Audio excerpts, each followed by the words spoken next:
इस तरह से है ना। जैसे मान लो एक इकोनॉमी है, इकोनॉमी में जो पैसा नीचे से चलना शुरू होता है वो पैसा घूम के वो उसी इकोनॉमी में घूमता रहता है।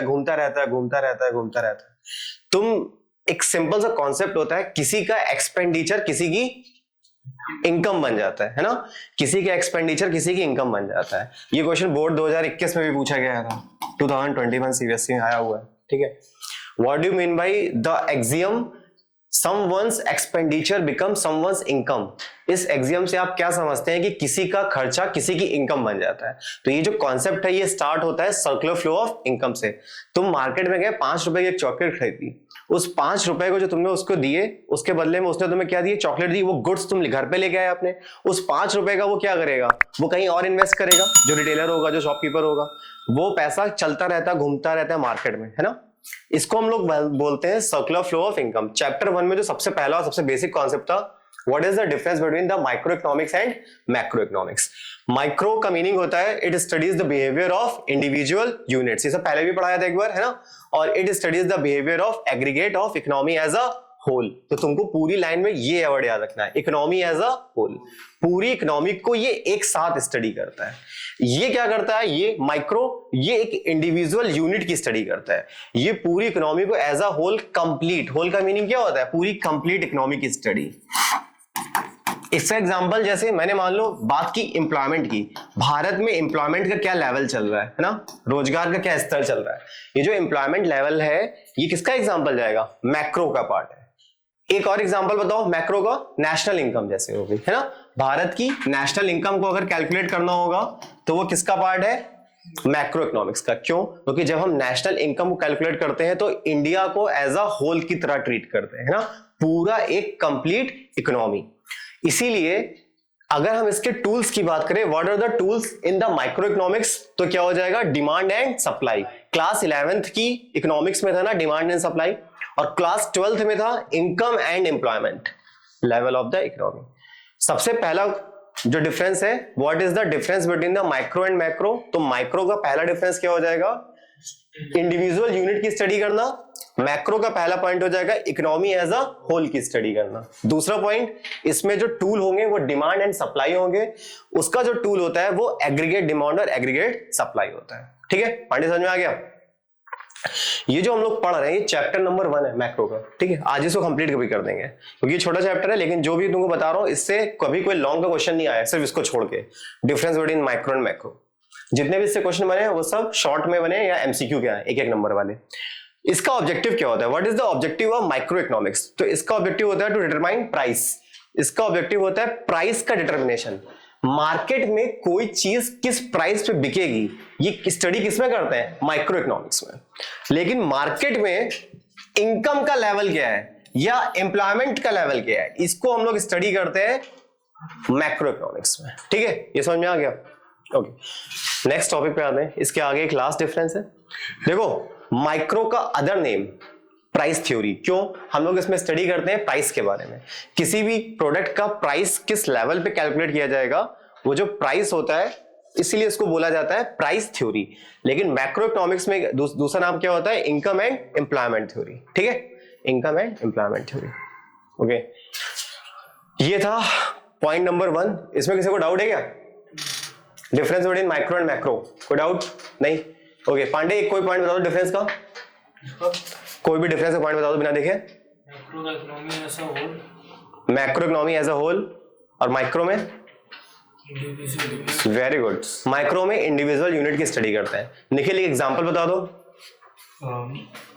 सिंगल पर्सन की इनकम माइक्रो में आती है और अगर किसी कंट्री की नेशनल इनकम को कैलकुलेट करते हैं तो मैक्रो में जाती है, वेरी गुड। इसके अलावा एक और एग्जांपल अभी मैंने बताया था, जब हम किसी प्रोडक्ट का प्राइस क्या होगा ये स्टडी करते हैं तो माइक्रो का पार्ट है, और भारत की नेशनल इनकम कितनी होगी ये डिटरमाइन करते हैं तो वो मैक्रो का पार्ट होगा। ये टॉपिक फिनिश हो गया यहाँ से, ठीक है। ये याद रखना, प्राइस थ्योरी किसको कहा जाता है, माइक्रो इकोनॉमिक्स की स्टडी को कहा जाता है प्राइस थ्योरी, ओके। फिर टॉपिक स्टार्ट होता है जो हमारा चैप्टर का नाम भी है, circular flow of income. how will you define the term circular flow of income? It is the cycle of generation of income in the production process and it's distribution among the factor of production. अब देखो यहाँ पे एक term आया भारी सा, factor of production, ठीक है, इसका मतलब क्या होता है फैक्टर्स ऑफ प्रोडक्शन? अनूप क्या होता है, what is the meaning of factors of production? Production के लिए हमें किन जो की जरूरत होती है। नहीं, फैक्टर्स ऑफ प्रोडक्शन किसी को पता है? कौन कौन से फैक्टर्स लगते हैं प्रोडक्शन? 4 फैक्टर्स ऑफ प्रोडक्शन होते हैं। कौन कौन से होते हैं? लैंड, लेबर, कैपिटल और एंटरप्रेन्योर्स। लैंड को उसके बदले में क्या मिलता है? उसकी सर्विस के बदले में लैंड को क्या मिलता है? रेंट मिलता है। वेरी गुड, लैंड को मिलता है रेंट। लेबर को उसकी सर्विस के बदले में क्या मिलता है? सैलरी, जैसको हम बोलते हैं वेजेस इकोनॉमिक्स में। और कैपिटल, जो पैसा लगाते हैं उसको मिलता है इंटरेस्ट, तो कैपिटल को मिलता है इंटरेस्ट, ठीक है। और ये होता है एंटरप्रेन्योर। एंटरप्रेन्योर को क्या मिलता है उसके बदले में? प्रॉफिट मिलता है हमेशा, ठीक है। एंटरप्रेन्योर को मिलता है प्रॉफिट। ये फैक्टर ऑफ प्रोडक्शन होते हैं। तो तुम्हारी जो डिफिनेशन थी इसमें ये टर्म आया था, मुझे बताना था what is the meaning of factors of production, cycle of generation of income in the production process and its distribution among the factor of production। एक तरफ इनकम जनरेट हो रही है, दूसरी तरफ वो इनकम डिस्ट्रीब्यूट हो रही है, ठीक।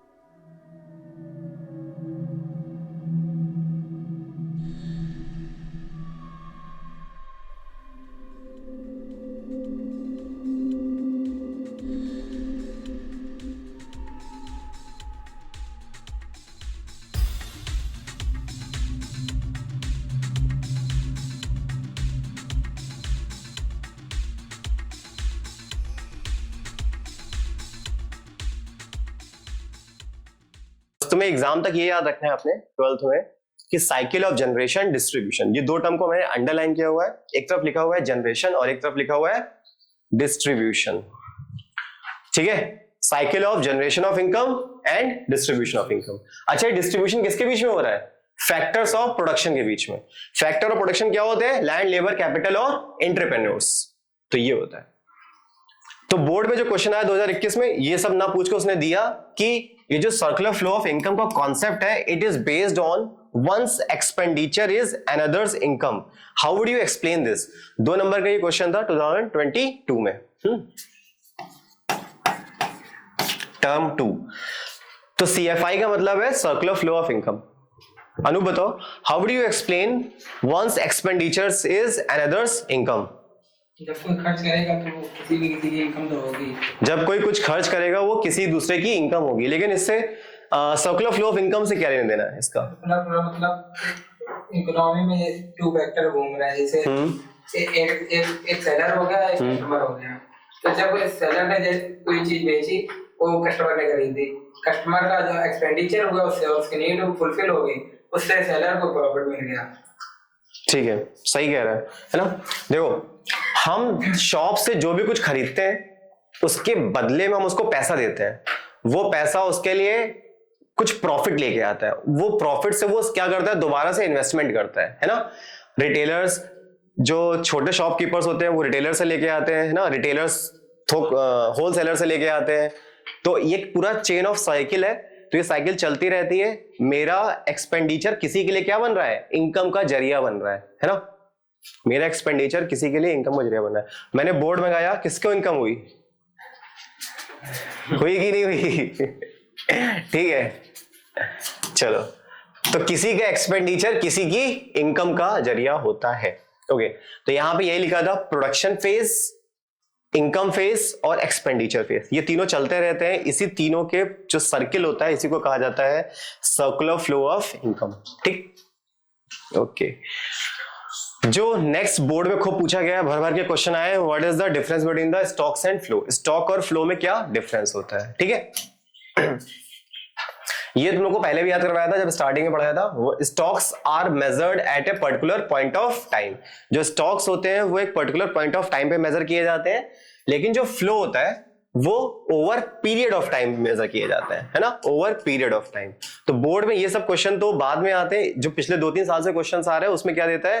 क्लासीफाई करने को आता है, इसमें से कौन सा स्टॉक और कौन सा फ्लो है। ये जितने भी क्वेश्चन है सारे 2019 से लेकर 2022 तक पूछे हुए हैं। ठीक है, पूरा 10 क्वेश्चन का बंडल है। तो मैं तुमको अलग से एक शीट दूंगा, उसमें दे दूंगा स्टॉक्स फ्लो में क्या आइडेंटिफाई करना। जो फ्लो होता है वो एक डायनेमिक कॉन्सेप्ट होता है, जो स्टॉक्स होते हैं वो एक स्टैटिक कॉन्सेप्ट होता है। ठीक है, फ्लो कैसा कॉन्सेप्ट है? डायनेमिक।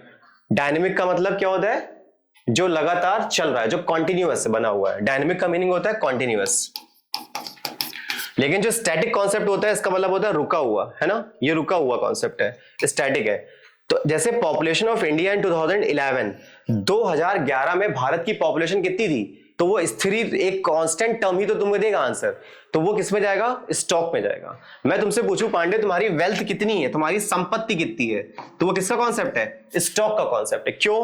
क्योंकि हम एक पर्टिकुलर पॉइंट ऑफ टाइम की बात कर रहे हैं। आज की डेट में तुम्हारे पास जितना पैसा है, जितनी तुम्हारी वेल्थ है, वो सब किस में जाएगा? स्टॉक्स में जाएगा। लेकिन फ्लो कैसा कॉन्सेप्ट होता है? डायनेमिक। ये चेंज होता रहता है क्योंकि हम इसको कैलकुलेट करते हैं ओवर पीरियड ऑफ टाइम पे। फॉर एग्जांपल, ये सारे बोर्ड के क्वेश्चंस हैं। प्रोडक्शन ऑफ व्हीट ड्यूरिंग 2020-21, 2020-21, और एक चीज टर्म याद रखना, जितने भी वर्ड में ड्यूरिंग लगा होगा, ड्यूरिंग, ठीक है, बहुत इंपॉर्टेंट है। ड्यूरिंग जिसमें लगा होगा वो हमेशा क्या होगा? फ्लो। ड्यूरिंग का मतलब होता है चेंज हो रहा है, ठीक है, और जहां पे चेंज हो रहा होता है ओवर पीरियड ऑफ टाइम की बात होती है, ठीक है। प्रोडक्शन खुद अपने आप में पता है कैसा है? ओवर पीरियड ऑफ टाइम पे निकालते हैं। प्रोडक्शन कैसे निकालते हैं? पीरियड ऑफ टाइम का कॉन्सेप्ट है। तो तुमसे कह रहा था प्रोडक्शन ऑफ व्हीट ड्यूरिंग 20-21, तो आंसर क्या हो जाएगा? फ्लो। दूसरा कह रहा था डोमेस्टिक इनकम ड्यूरिंग 21-22, भारत की जो डोमेस्टिक इनकम है ड्यूरिंग द 21-22, ये भी कैसा हो जाएगा? फ्लो, ठीक। नेशनल इनकम भारत की कैसी है? ये भी फ्लो है। लेकिन तुम्हारी वेल्थ कैसा है? स्टॉक। तुम्हारी वेल्थ स्टॉक है। प्रोडक्शन, सिर्फ प्रोडक्शन लिखा हुआ था पेपर में, तो ये कैसा हो जाएगा? फ्लो। आगे मैंने तुम्हें बताया वर्ड में ड्यूरिंग, वर्ड याद रखना, ड्यूरिंग, जहां पे ड्यूरिंग होगा वो हमेशा फ्लो होगा, ठीक। ये था difference between the stocks and flow.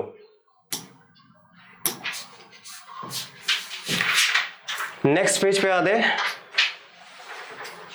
Types of circular flow, ठीक है। Types of circular flow. Flow के कितने टाइप्स होते हैं? एक होता है रियल फ्लो, एक होता है मनी फ्लो। रियल का नाम है रियल, इसका मतलब यहां पे ट्रांसफर हो रहा है गुड्स और सर्विसेज का। किसका? Goods and services. लेकिन जो मनी फ्लो होता है उसमें ट्रांसफर होता है पैसे का, यानी मनी का, ठीक है, याद रखना। रियल फ्लो में कौन ट्रांसफर होता है? Goods and services. और इसमें क्या ट्रांसफर होता है? मनी, पैसा। देखते हैं अभी इसको, जब टू सेक्टर में पढ़ेंगे तो अच्छे समझ लेंगे। अभी तो डिफरेंस देख लो। रियल फ्लो में flow of goods and services, money flow में फ्लो ऑफ मनी। किसके बीच में? फर्म्स और हाउस होल्ड। यही तो होता रहता है ना, हम खरीदते हैं, अगर एक सामान, मैंने लक्स का एक साबुन खरीदा, तो वो फर्म कौन सी थी जिसने बनाया उसको? लक्स कंपनी, है ना, जिसने बनाया उसको। तो एक्सचेंज किसके बीच में हो रहा है? पैसे का, उस फर्म के बीच में और मेरे हाउस होल्ड घर के बीच में, ठीक है। फ्लो ऑफ मनी किसका है? मनी फ्लो का कॉन्सेप्ट है। Flow of goods and services किसका कॉन्सेप्ट है? Real flow. It involves exchange of goods, यहां पे गुड्स का एक्सचेंज इन्वॉल्व होता है, लेकिन यहां पे किसका एक्सचेंज इन्वॉल्व होता है? पैसे का, यानी मनी का एक्सचेंज इन्वॉल्व होता है, ठीक है। Also known as physical flow, क्योंकि इसमें गुड्स एंड सर्विसेज हमें दिखाई देते हैं, इसीलिए इसका दूसरा नाम होता है फिजिकल फ्लो, और इसका नाम होता है नॉमिनल फ्लो, ठीक है। नॉमिनल फ्लो और फिजिकल फ्लो, ये तुम्हें याद रखना है। टाइप्स ऑफ सर्कुलर फ्लो, दो टाइप होते थे, रियल फ्लो और मनी फ्लो। इसके आगे बढ़ते हैं यहां से। 4 सेक्टर्स ऑफ द इकोनॉमी, बहुत इंपॉर्टेंट है, कई बार ये पूछा भी गया है ना, सबको पता ही है। 4 सेक्टर्स ऑफ इकोनॉमी कौन कौन से होते हैं? HH यानी house hold sector, firm sector, अच्छा फर्म सेक्टर का दूसरा नाम होता है production, producing sector, producing sector, ठीक है। गवर्नमेंट सेक्टर और फॉरेन सेक्टर, ये 4 सेक्टर्स होते हैं एक देश में जो इकोनॉमी रन कर रही है स्मूथली, तो उसमें ये 4 सेक्टर्स होते हैं, ठीक है।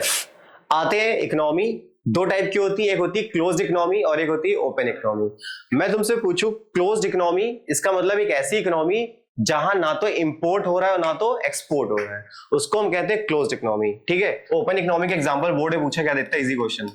ओपन इकोनॉमी का एग्जांपल बता दो पांडे। जिस देश में तुम रह रहे हो गधे, वो कैसी इकोनॉमी है? ओपन इकोनॉमी है कि नहीं है? इंडिया में चाइना से सामान आता है, खूब भर भर के OnePlus के मोबाइल कहां से आ रहे हैं? वहीं से तो आ रहे हैं, ठीक है। तो इंडिया कैसी है? ओपन इकोनॉमी है कि नहीं है? और क्लोज इकोनॉमी कैसी होती है? जहां पे कोई भी इकोनॉमिक रिलेशन नहीं होता है किसी दूसरे देश के साथ में। अच्छा, ये बहुत इंपॉर्टेंट है, हिलो नहीं, ये चुर चुर की आवाज आ रही है उसमें, ठीक है। No economic relation with rest of the world, इसमें केवल 3 सेक्टर पाए जाते हैं। ओपन इकोनॉमी में कितने सेक्टर्स होते हैं? 3। लेकिन क्लोज इकोनॉमी क्लोज इकोनॉमी में कितने सेक्टर्स होते हैं? 3। ओपन इकोनॉमी में 4 सेक्टर्स होते हैं। ये चौथा सेक्टर कौन सा है जो ओपन इकोनॉमी में आ गया? Very good, foreign sector. ठीक है, ओपन इकोनॉमी में जो चौथा सेक्टर है, फोर्थ सेक्टर, वो है फॉरेन सेक्टर। ये याद रखना है। ठीक है, वीडियो से एक फायदा होगा तुम्हें एटलीस्ट कि तुम कभी भी एग्जाम के एक दिन पहले रिवीजन का देख सकते हो, है ना, क्या पढ़ाया था। चलो, close economy sir north Korea है। हाँ, नॉर्थ कोरिया को बोल सकते हो, लेकिन नॉर्थ कोरिया वाले क्या करते हैं? चुपके चुपके चाइना से सामान खरीदने सारा, है ना। अमेरिका, हाँ, लोगों की नजरों में तो वो एक तरह से क्लोज इकोनॉमी है, इंपोर्ट एक्सपोर्ट नहीं करता है वो किसी को, चुपके चुपके चोरी से वो चाइना से सब कुछ सामान ले रहा है। ठीक है, नॉर्थ कोरिया और चाइना भाई भाई है दोनों। ठीक है, ये तो कोई वैसे आज की डेट में देखा जाए दुनिया में शायद ही कोई ऐसा देश हो जो क्लोज्ड इकोनॉमी हो, क्योंकि पता है वर्ल्ड में जब से ग्लोबलाइजेशन आया है इकोनॉमी का ट्रेंड ऐसा चेंज हुआ है कि तुम्हें कुछ ना कुछ तो इंपोर्ट करना ही पड़ेगा। हर सामान पता है शॉप में नहीं मिलता ऑफलाइन, कहीं ना कहीं तुम्हें जाने के लिए ऑनलाइन देखना पड़ता है कि यार ये सामान एक बार ऑनलाइन देख ले शायद मिल जाए, है ना। हर चीज लोकल शॉप में अवेलेबल नहीं होती। ऐसे देश में भी होता है। पोर्श से जैसी कारें नहीं थी इंडिया में, लेकिन आज इंपोर्ट कर रहे हैं, भले ही उसमें 20 लाख का टैक्स दे रहे हैं, 30 लाख का टैक्स दे रहे हैं, लेकिन आती है, इंडिया में इंपोर्ट करते हैं। तो क्लोज इकोनॉमी के अपने फायदे भी और अपने नुकसान भी है। नुकसान ज्यादा है, ओपन इकोनॉमी के भी अपने एडवांटेजेस और डिसएडवांटेजेस हैं। बस इतना याद रखना है कि which was the fourth sector to be added in the open economy? Foreign sector. Okay, अब इसके आगे बढ़ते हैं। 4 सेक्टर्स मैंने बता दिए, इकोनॉमी के टाइप्स बता दिए। ये इस चैप्टर का लास्ट टॉपिक था, what do mean by circular flow of income in 2 sector economy, explain with a diagram. ये क्वेश्चन आया है। चलो देखो, एक होता है हाउस होल्ड सेक्टर और दूसरा होता है फर्म, क्योंकि हम बात कर रहे हैं 2 सेक्टर इकोनॉमी की। ठीक है ध्रुव, कितने सेक्टर है? 2। तो 2 सेक्टर में 2 सेक्टर कौन से होते हैं? एक होता है हाउस होल्ड और दूसरा होता है फर्म। जो हाउस होल्ड सेक्टर होता है वो फर्म से क्या खरीदता है? सामान, गुड्स एंड सर्विसेज फर्म से खरीदता है। उसके बदले में वो फर्म को क्या देता है? पैसे, है ना। फर्म ने उसी पैसे से क्या किया? और इन्वेस्टमेंट किया। इसको देखो कैसे हम लोग देख रहे हैं। देखो 2 एरोज हैं, पहला वाला एरो इधर जा रहा है, दूसरा वाला एरो भी इधर जा रहा है, उधर से 2 एरोज इस तरफ आ रहे हैं। पेपर में भी ऐसे याद रखना है। ध्रुव ने PA1 में एरो उल्टा सीधे कुछ भी बनाए थे, ठीक है, मुझे याद है क्योंकि कॉपी चेक किए। 2 एरोज इधर जा रहे हैं और 2 एरोज इधर जा रहे हैं। कैसे स्टार्ट करेंगे इसको एक्सप्लेन करना। बड़े वाले एरो से देखो, हाउस होल्ड ने फैक्टर सर्विसेज प्रोवाइड की है फर्म को। पहला पॉइंट क्या है आंसर का? हाउस होल्ड ने फैक्टर सर्विसेज प्रोवाइड की है फर्म को। ये फैक्टर सर्विसेज कौन सी थी? 4 factor services, land, labour, capital और एंटरप्रेन्योर। ये हाउस होल्ड ने प्रोवाइड किया है फर्म्स को। अब बड़ा वाला एरो नीचे की तरफ ले जाओ, उसके बदले में फर्म्स ने प्रोड्यूस किया है उसी फैक्टर ऑफ प्रोडक्शन से सामान, जिसको बोला गया है गुड्स एंड सर्विसेज। अगर फर्म्स को ये 4 चीजें ना मिली होती तो क्या वो प्रोडक्शन कर सकती थी? कभी नहीं। ये 4 चीजें उसको किसने प्रोवाइड कराई थी? हाउस होल्ड सेक्टर ने। इतना याद रहेगा। पहली लाइन क्या है आंसर की? हाउस होल्ड सेक्टर ने फर्म को प्रोवाइड किया था फैक्टर सर्विसेज, उसके बदले में फर्म ने हाउस होल्ड को दिया है गुड्स एंड सर्विसेज बनाकर, है ना, प्रोड्यूस करके। अब इसको फ्री में तो देगा नहीं, खरीदेगा ये हाउस होल्ड सेक्टर। अब हाउस होल्ड जब खरीदेगा पैसे देगा उसको, तो हाउस होल्ड देखो दूसरे में दे रहा है कंजम्पशन एक्सपेंडिचर, मतलब वो कंजम्पशन के लिए क्या कर रहा है? एक्सपेंडिचर, यानी वो खर्चा कर रहा है। ये जो पैसा होगा वो फर्म के पास ही तो गया। समझ में आ गया? पहला एरो इधर से इधर गया ऊपर की तरफ, उधर से दूसरा एरो उधर से इधर आ रहा है हाउस होल्ड सेक्टर के पास। फिर हाउस होल्ड से फर्म को पैसे मिलेंगे, किस फॉर्म में? कंजम्पशन एक्सपेंडिचर के फॉर्म में। अच्छा, इसके बदले में फर्म इनको क्या देगा? Rent, wages, interest, profit, factor payment. इसी को कहा जाता है फैक्टर पेमेंट, है ना। तो क्वेश्चन बना, what is the difference between the factor payment and factor services? Factor services जो होती हैं वो हाउस होल्ड से फर्म को मिलती हैं, लेकिन फैक्टर पेमेंट फर्म से हाउस होल्ड को मिलता है। क्या ये याद रहेगा? फैक्टर पेमेंट फर्म से हाउस होल्ड को मिलता है, लेकिन फैक्टर सर्विसेज हाउस होल्ड से फर्म्स को मिलती है। ठीक है, ये था circular flow of income in two sector economy, और ये टू सेक्टर में ऐसा ही चलता रहता है, सर्कुलर फ्लो बना रहता है। आगे बात समझ में सभी को? आ गया बेटा? ठीक है, इसी को बोलते हैं टू सेक्टर इकोनॉमी। जितना भी आज पढ़ाया है, किसी भी टॉपिक में कोई डाउट है तो पूछ लो। पहले तो दोनों पेजेस को एक बार देख लो, जहां पे तुम्हें लग रहा है कि डाउट है वो पूछ लो।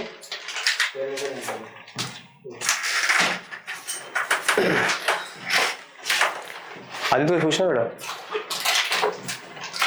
स्टॉक है, सेविंग स्टॉक है क्या? नहीं, सेविंग तो बिल्कुल नहीं है। प्रोडक्शन, अभी मैंने बताया था, प्रोडक्शन कहीं पे भी होगा हमेशा वो फ्लो रहेगा। कंजम्पशन ऑफ फिक्स्ड कैपिटल, ये फ्लो है, ये फ्लो है। क्या है ये? फ्लो, ठीक है, कंजम्पशन ऑफ फिक्स्ड कैपिटल। लेकिन जो कैपिटल होती है, ये तुम्हारी जो कैपिटल, जो तुम्हारी पूंजी है, जो तुम्हारी वेल्थ है, वो हमेशा क्या बनी रहेगी? स्टॉक, ठीक है। कैपिटल की जगह अगर वेल्थ भी लिखा होता तो भी क्या आंसर होता? स्टॉक, ठीक है। ये क्वेश्चन इंपॉर्टेंट है। ओके, एक क्वेश्चन था एफआईबी में, inventory is a dash concept. Inventory कैसा कॉन्सेप्ट है? फ्लो की stock. Inventory stock. Inventory is a dash concept while, एक और भी है इसके साथ में attach, while change in inventory. अब तो तुम लोग समझ गए होगे। While change in inventory is a, okay, यहां पे तो वर्ड ही आ गया चेंज, और जैसे चेंज देखोगे बोर्ड के किसी भी क्वेश्चन में हो तो वो क्या हो जाएगा? फ्लो, है ना? क्योंकि तुमने पढ़ा था जो फ्लो होता है वो पीरियड ऑफ टाइम पे निकालते हैं, लेकिन जो स्टॉक होता है वो पॉइंट ऑफ टाइम पे निकालते हैं। जो तुम्हारी आज के पास इन्वेंट्री है वो तुम्हारा स्टॉक कॉन्सेप्ट, लेकिन जो चेंज हो रहा है over a period of time, change होता है, तो वो फ्लो का कॉन्सेप्ट होता है। ये 2021 में पूछा हुआ क्वेश्चन था, ठीक है। आगे समझ में? ओके, ये था चैप्टर 1 फिनिश। अब से स्टार्ट करेंगे चैप्टर 2।